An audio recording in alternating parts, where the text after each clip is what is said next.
It's the SKOR North Twins Show. Baseball. The Twins did the job they were supposed to do, which is sweep that putrid petri dish of a baseball organization, the Chicago White Sox. The White Sox are now 27-87 on the season. They're like 42 games back or something of first place.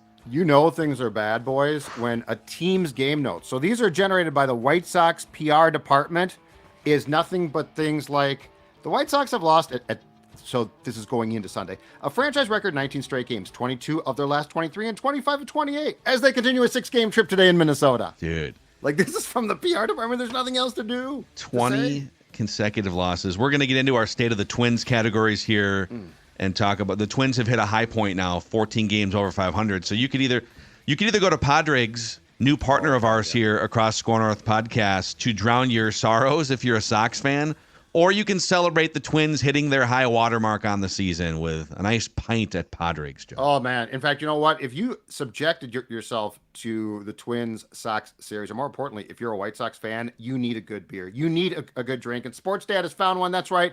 I am back. Padre Brewing makes beer that quite simply tastes like beer. Local craft brewery recreating, and this is the key, Irish and UK classics, as well as some innovative craft beers as well. Now, they've got a spot in the old Lando Nod factory at the corner of Broadway and Central Avenues in Northeast, but their beer is also available in more than 80 liquor stores. It's fantastic. Stores in the Metro, you can find them on Facebook or Instagram, or their website at padregs.com. That is Padregs, PADRAIGS.com. And after watching White Sox baseball, guess what, boys? That's right. Unprecedented, I believe. Oh. I'm cracking the red. I'm cracking a red. It's a Monday morning right now, folks. Yeah, it's a Monday morning, but people are probably watching this around happy hour, so they're like, Sports Dad, you happy go. Hour somewhere. It's happy hour in Paris right now. The red ale, ladies and gentlemen, is fantastic. Like, there's a lot of great beers out there, a lot of great choices. There are not a lot of reds, and they are hard to find. Padres has one. That's right. Cheers. Cheers to Padres. A new partnership. Patty, thank you. Oh, man. Love it, dude. Okay, so here's the overview. The Twins are 62-48 on the season, 14 games over 500, the high watermark. Twins are still in second place in the American League Central, 4.5 games out. And because Cleveland has the best record in the American League, the Twins are only 4.5 games out of the number 1 seed in the AL.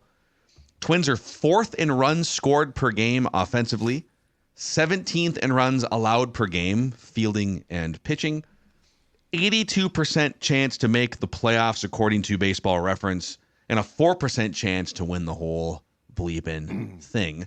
So we'll start with our resident Twins beat podcaster, Declan. Twins vibes are blank right now. The Twins vibes are important. They're important vibes because this week of an upcoming week of Twins baseball is the most important stretch of the entire season. So you're going to start here, obviously, on the road against the Cubs, which are better than the White Sox, but not a pushover. You have to go on the road. Not easy to win on the road. But then you're going to get Cleveland for 4 games in 3 days. You're then going to get the Kansas City Royals also coming to town for 3 games. And heck, even though the Texas Rangers aren't where they were from a World Series championship last year, they're starting to get healthy. That pitching staff's getting healthy. That's no pushover either. This is the most important stretch of the season thus far. You get 7 games against your division. You got a jumbled mess right now. I've been mostly on the record over the last few weeks that I don't think this team can catch Cleveland just because it's a math game, unless they can take about 7 of these 8 games they still have against Cleveland. Then it becomes a lot easier because you're just playing that team you can beat them up on and hopefully make up on the ground. But this is the most important stretch of games for the Twins this season. It's a big week of Twins baseball coming up here. Yeah, I don't think the math is a problem. I mean, unless you think that Cleveland is an actual like 604 win percentage team, and maybe they are at this point, but if you don't make some ground up in those games against Cleveland, but the Twins have come from much further behind in different seasons the last like 15 or 20 years than 4.5 back with 2 months to go. So, I mean, the math only is difficult in that if you don't beat Cleveland, it gets a lot worse for you. Yep. Yeah. But the math, like 4.5 games with like 7 or 8 weeks left, to me that's not daunting. I don't think. Yeah. Twins vibes are, I said, but I think that Dex hit the main thread here. I said eager to see yourself get to play the Cubs, who are, competitive at home, weird team, but then day off, 4 against Cleveland, 3 against KC at home. The word eager, not just for the players too. The Twins are probably very, very curious to see how they draw. Like that Cleveland series should pack them in. Dude, I would think. the White Sox sold out Target Field on Saturday. On Saturday because of 38,000. Joe Mauer. Okay. But they still put 30,000 in for the other 2 games. But still, I think that eager reflects the same things that Dex said, which is we are about to find out a lot. We're about to find out a lot about starting pitchers. We're about to find out, now you lost a bunch to Cleveland when you weren't playing as well, but so far you've been really bad against them. You haven't beaten them. So yeah, I think Dex summed it up perfectly. And as a baseball fan, I am super excited and welcome the chance to see really a litmus test of what this team is about. I'm going to say this. Twins vibes, I'm going to replace the word are with feel. Twins vibes feel the crisp of the October air right now, with this lineup especially. That calls for a sip of red ale. I love a Judd just on a Monday right Crack now. the beer. It's a new partner. It's Paddock. Try it out. I'm not gonna. Who am I not to appreciate what Pat and his crew at Padres have baseball? And plus it's fall. Yeah, that's great. But this lineup, and by the way, they're and again, it's the White Sox. I get it. Like you're gonna score 13 runs on that garbage team. But Carlos Correa is still not back yet, and he won't be for some period. We can talk about that. Yep. But Royce Lewis went through a couple of rough games, and now he's just back, just being Royce Lewis. And Jose Miranda is back, being Jose Miranda. So this lineup, especially with Correa put back into it, everyone getting back healthy, feels like a lineup that could be scoring 7-8 runs in playoff games.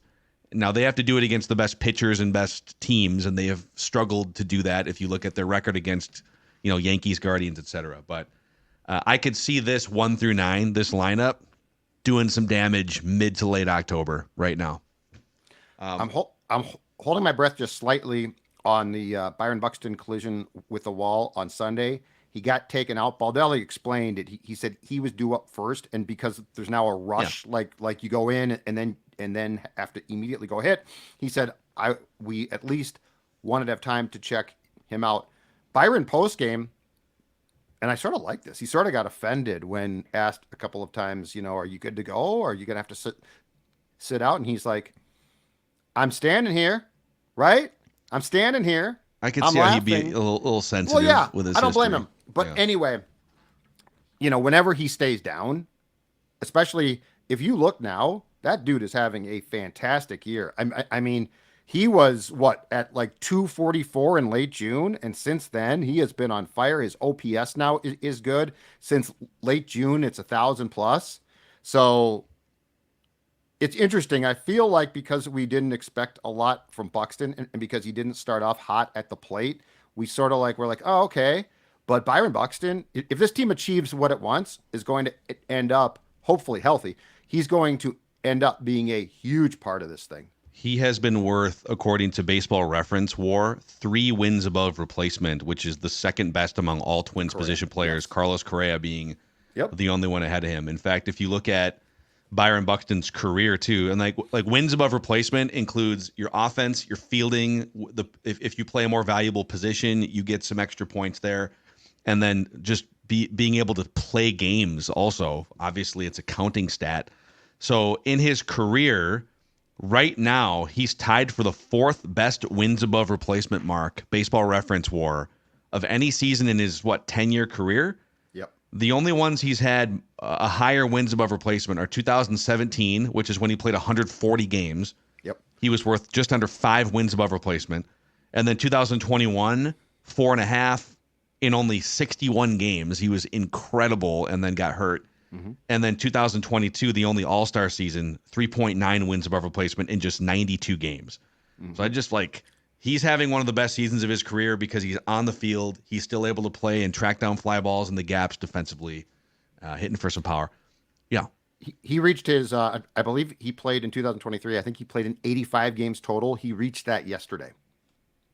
So he has now equaled his games played from a year ago. And there is 50 some odd games left?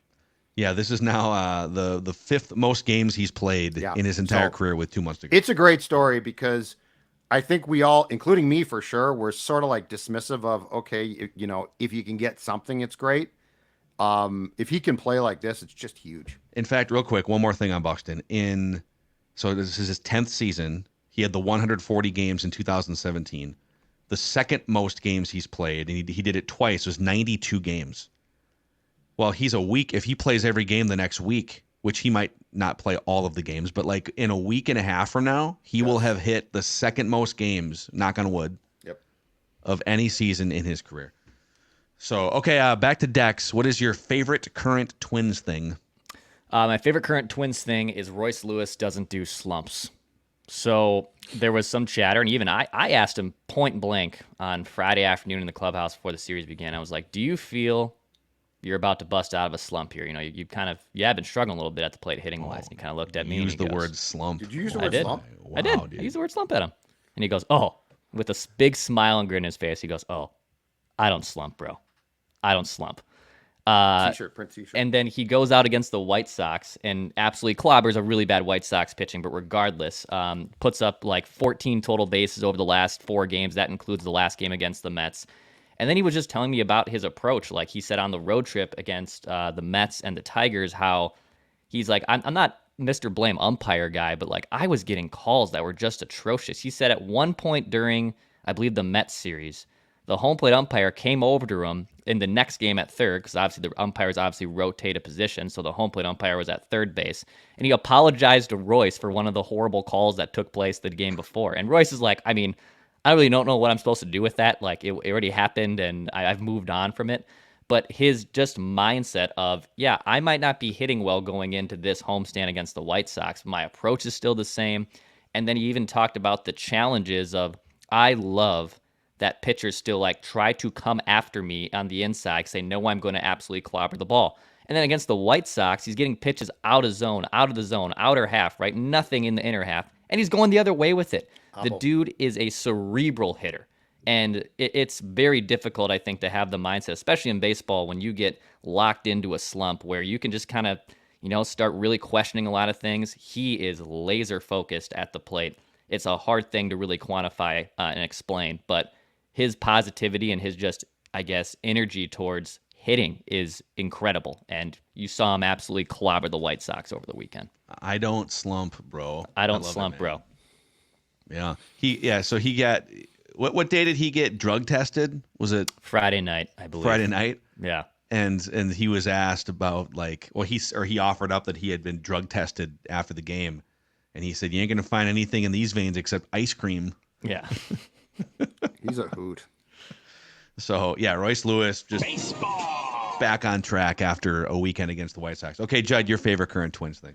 It's a small thing, but I feel like it's a reflection of an appreciation from a franchise that does not always show appreciation. It's the fact that they are not sending Austin Martin down.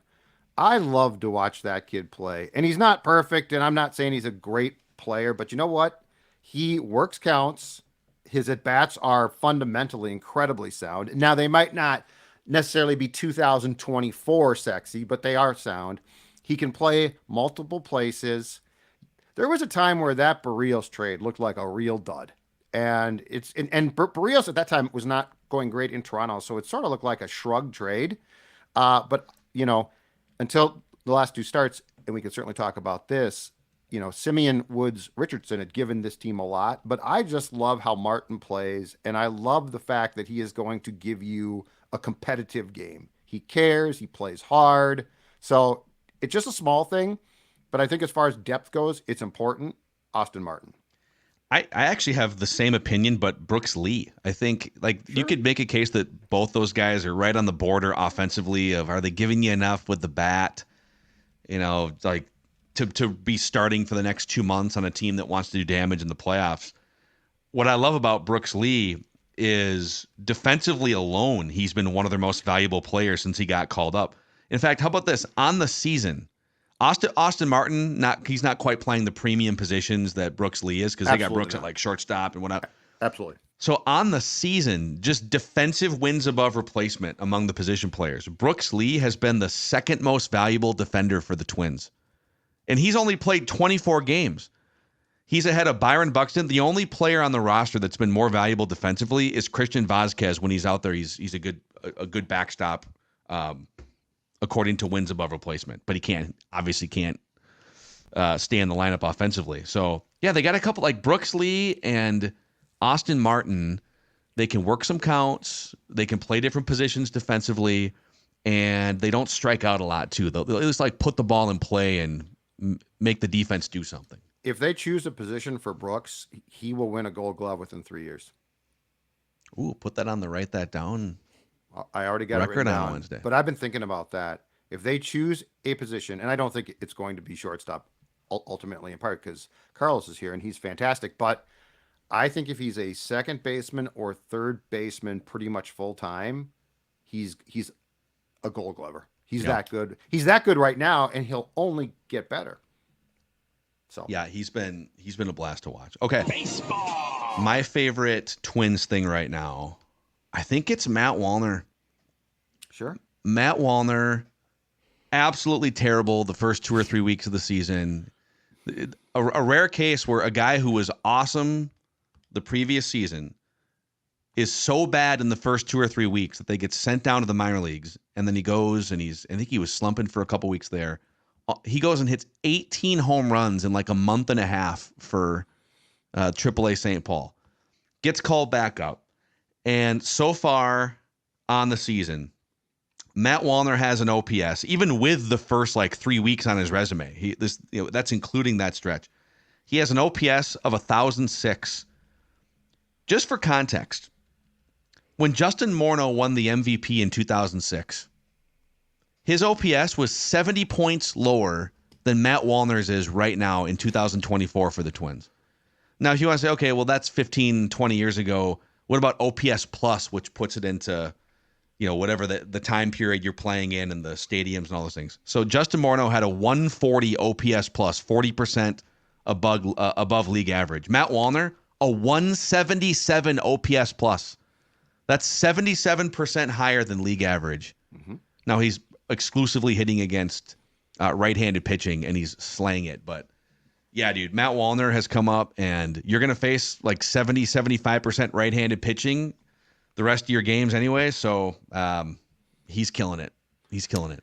I think with Matt, because he got off to a weird start in spring training, that still lingered into the regular season. I think you just saw a guy whose confidence was a little bit shaken and a little bit of what am I doing wrong here at the plate after a really successful second half last year. And I even think maybe that confidence struck and getting sent down maybe even lingered into that start in AAA. But then something started to click a little bit. I know he made some minor swing adjustments, and now he looks exactly like the Matt Walner we saw the second half of last year. And he's got insane power.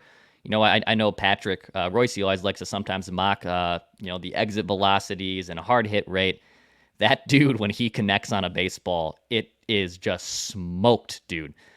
So I think what Matt Walner's been able to adjust, which is good signs, and that's where I don't know how this dovetails into Edward Julien, because I think this is more of an off-season adjustment for Julien, because I think Julien being a contributor to the 2024 Twins at this rate is pretty much cooked. But do I think there's still a good hitter in Edward Julien and can be a major league hitter? Yeah, I do. But it's going to take some significant upgrades, and good for Matt Walner to make the ones at AAA and bring him back up here with the Twins. We talked about this at the time too, but they would have done Matt a favor if they had sent him down to start the season.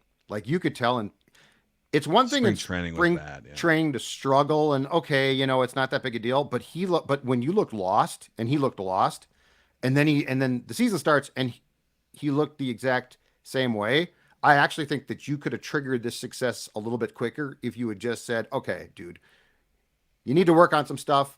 Go to St. Paul. You'll be back." The other thing I love about the kid is he has an actual batting stance. Like there's a lot of cookie cutter stances now, right? That's true, Like, yeah. like it used to be when I was a kid, you had your guy bat wrapped around top of your head guy, bat moving guy. Walner's got that open stance. It's an actual like fun stance to watch. Yeah, it is. It's definitely old school. You don't see like the wide open stance guy anymore. The Tony And the Tony bat's Batista. and the bat is often now in the same place, or like the Sheffield, where the bat would be just flying around. Royce kind of has, he kind of brings it all the way back a little bit. Like he's got a little bit of a Buck gets it up stance. high. Buck gets it up high. But that's like, but it Bring used back to be- uniqueness to batting stance. It used to be like Carew, the back jiggling and down. I mean, you don't Joe see Morgan any of would that. flap his elbow. Cal Ripken would change batting stances and mechanics like twice or three times per season, it felt like. I think Herbeck did that too. I think Bagwell he changed. on the toilet, basically. He's basically Yeah. like he was on the can. I love Grinding love the- Bagwells. Yeah. He'd rotate that bat. I love too. batting stances. Baseball. I love batting stance. I love batting Put it on a stances. shirt, man. Yep. You know what I love? I love KS Drywall, another new partner for us here during the fall at SKOR North on the SKOR North Twins Show. As Judd said before the show, if your favorite baseball team, maybe you're a White Sox fan, if your favorite baseball team made you punch a hole through your wall or any other thing that you would need repaired, KS Drywall is here. Full drywall, plaster repair, maybe most importantly these days, that popcorn ceiling texture that was very popular from like the 50s through the 80s. Got it right above me. Yeah, dude. You're going to want to get that removed and replaced if you plan on putting that house on the market, Sports Dad. Are you going to put your house on the market at any point? Or are you guys pretty much locked I am into going it? to die here. I don't want to move. There's too much stuff here. But if you are looking to get rid of your popcorn ceiling texture, KS Drywall services the greater Twin Cities metro and western Wisconsin. Their crew is professional, courteous, and clean, quality craftsmanship. KS Drywall also able to handle anything from new construction to small emergency repairs. Head over to ksdrywall.com to schedule a free estimate. You can also hit them up on Facebook, Instagram, and YouTube. KS Drywall. I bet the Element Hotel doesn't have popcorn texture on their ceilings, Dex. No, but they do have popcorn in their snack section in the lobby. There you go. Oh, nice. Which is a very good sign of a go. hotel. And I love me a good snack section there. They also have a great rooftop patio. They're steps away from Target Field. So, hey, any Cleveland Guards fans who are coming up, highly recommend the Element Hotel. It's a great spot. It's got free Wi-Fi. The Braves, they're going to be here later. Judd, what are you saying? Guards fans hate your guts. Oh, well. Also, yeah. are there like a bunch of Braves and Guardians fans that are listening to this podcast every day? I bet Maybe. the Guardians fans tend to Because they hate listen Declan. sometimes. Guards might. I didn't make that video, by the way. I just repurposed it. I don't have the skill to do what that guy did. I just want that on the record. But go stay at the Element Hotel, okay? SKORNorth.com/element, 15% off your booking. SKORNorth.com/element for 15% off. Very nice. All right, your least favorite Twins thing right now. We'll get to the last category, Declan. Yeah. Least favorite thing is just the uncertainty in the back end of this rotation. I actually really like. I feel good about the three options here at the top in Pablo Lopez, Joe Ryan, Bailey Ober, however you want to spin that in whatever order it is. Simeon Woods Richardson might be hitting a little bit of a wall here. I will say, I know we don't love to look at pitcher wins and losses, but when that dude starts, the Twins do typically win. They are 13-6 in games started by Simeon Woods Richardson. I know we got beat up a little bit against that bad White Sox team. He got roughed up against the Mets. And David Festa's here kind of just trying to hold down a spot and maybe pitching to secure his spot long term. And you don't really know what to expect from him with some mixed results early on in his big league career.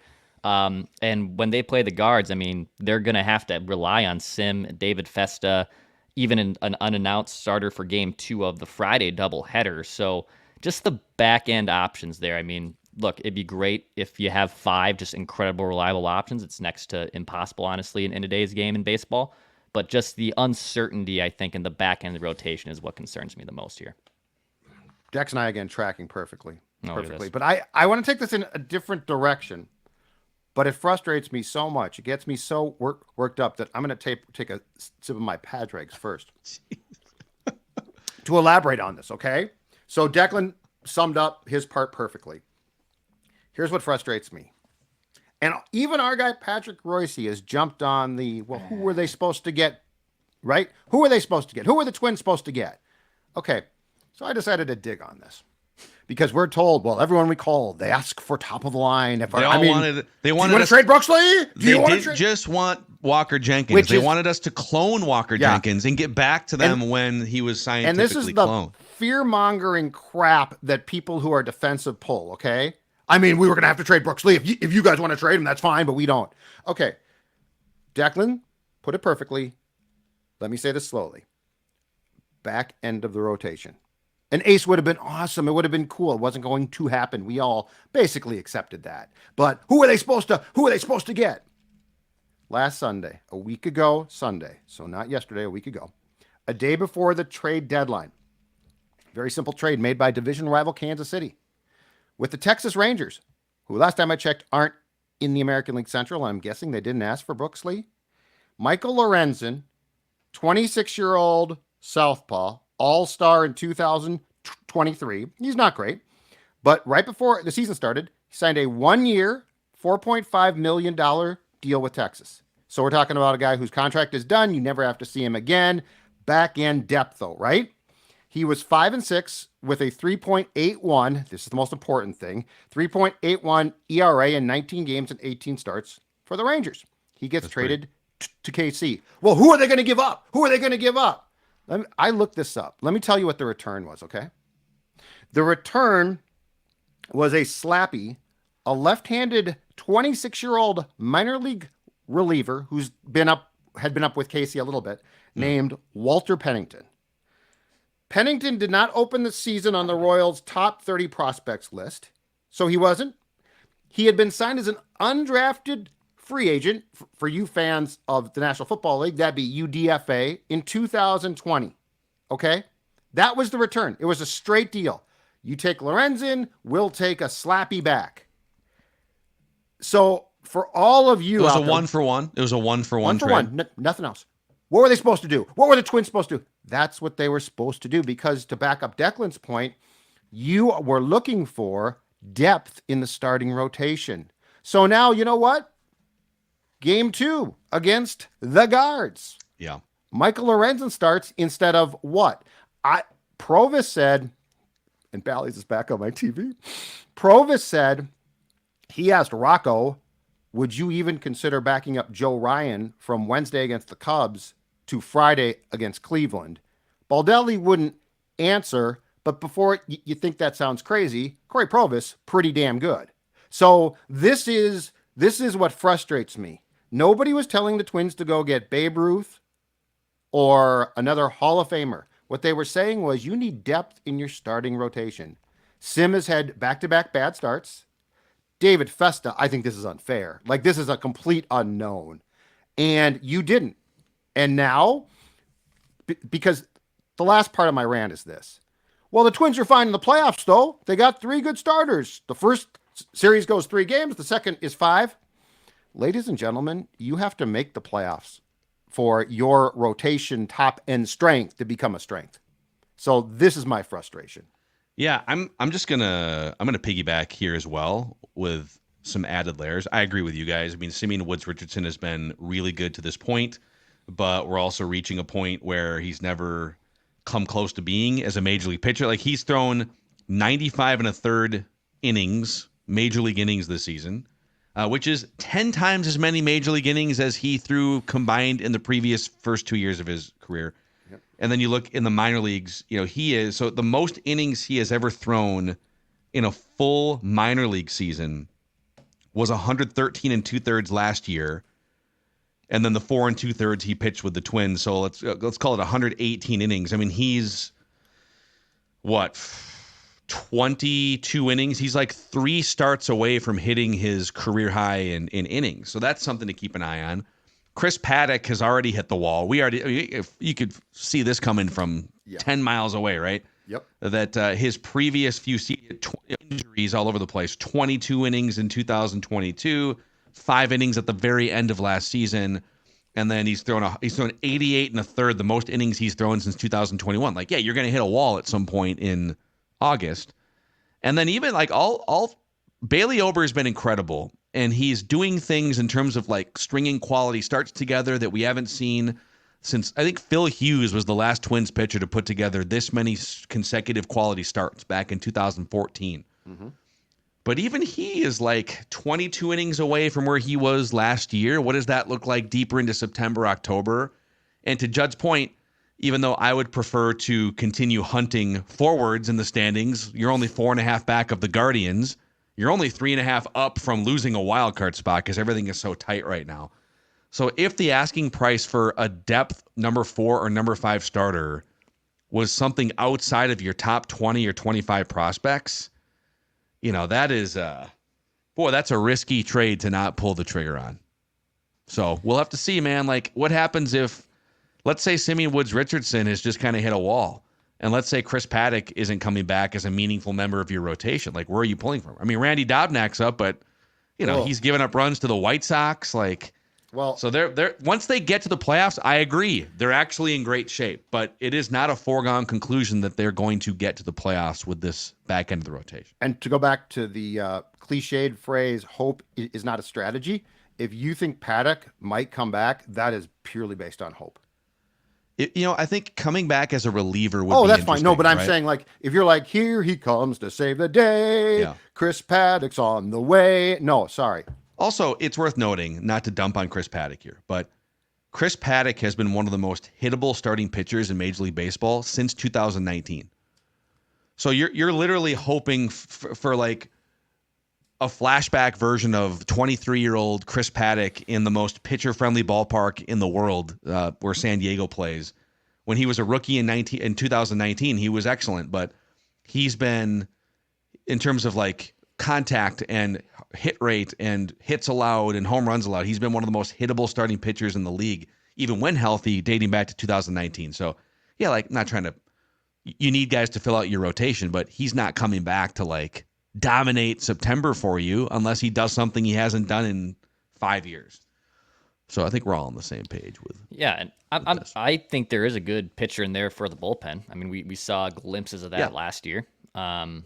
And in general, starters, and especially playoff time too, by the way, like, if they did have to start a Simeon, or even, I don't think they would start a David Festa, but if they had to start Simeon in game 4 of a 5 game, or game 4 of a best of 7, like, that's going to be a 4-inning game for Sim regardless. Like, it's become a bullpen game, especially in postseasons. So I wouldn't be like super concerned with it. I am curious on this waiver wire if there's anyone going to sneak by, but the Twins are one of the best teams in baseball, man. Like, I don't know where they're going to. Another team could grab a pitcher, just like what happened last year when all those Angels players went on the waiver wire and the guards grabbed them to literally stop the Twins from grabbing those players. So it'll be interesting, but they need some length here to get them to the postseason. Yep. So, all right, there you go. Your State of the Twins. SKOR North Twins Show here. Thank you guys, those of you who have clicked the subscribe button on the brand new SKOR North Twins Show YouTube channel. If you haven't, why don't you click that subscribe button and get the regular Twin shows with all of us, plus Trevor Plouffe Tuesdays and Declan's Extra Innings podcasts, especially when the Twins are home. He's pumping out stuff from the ballpark on a daily basis. And a 5-star rating and a positive review on Apple and Spotify also helps us grow this thing. So thank you guys. SKOR North Twin Show. Hold on for dear life at the bottom of the rotation. Cheers. And cheers on a Monday morning from Judd.